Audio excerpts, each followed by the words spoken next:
So what you'll need is 1 head of cauliflower, which I've cut up into pieces, about 3 potatoes, 1 onion, 2 cloves of garlic, 1 liter of chicken stock. You can make it yourself or you can get it from chicken stock cubes, 500 milliliters of water, 1 leek, 2 carrots, some pepper and some salt, and this is completely optional. I also like to add roughly 1 teaspoon of cayenne pepper. First, let's cut up everything. The onion, just slice it up into cubes. It's a soup, so it doesn't have to be super fine. The same with the celery and the carrots.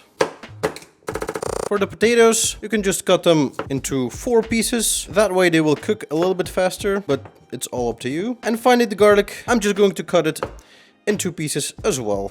Once everything is cut up, take a large pot, put it on a fire, add some olive oil in there and let it get hot. Once the oil is hot, add your carrots, celery and onion in there. Give everything a generous seasoning of salt and some pepper.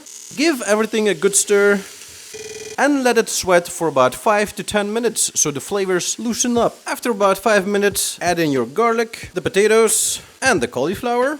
Give everything a good season with cayenne pepper. Stir everything up, pour in your water and your chicken stock.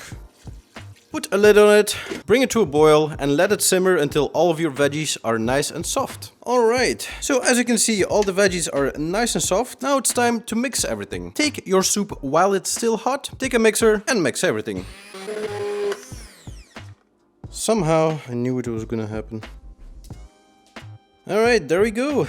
It's done. Usually I would mix it a little bit more, but my mixer broke mid-filming. So, yeah, this is as fine as I'll get it. But you can mix it to your own preference. And if you think that it's a little bit too thick, you can always add a little bit more chicken stock at the end to make it more runny. Or a little bit of boiling water. And as a finishing touch, I also like to add some bacon bits in there and a sprinkle of chives.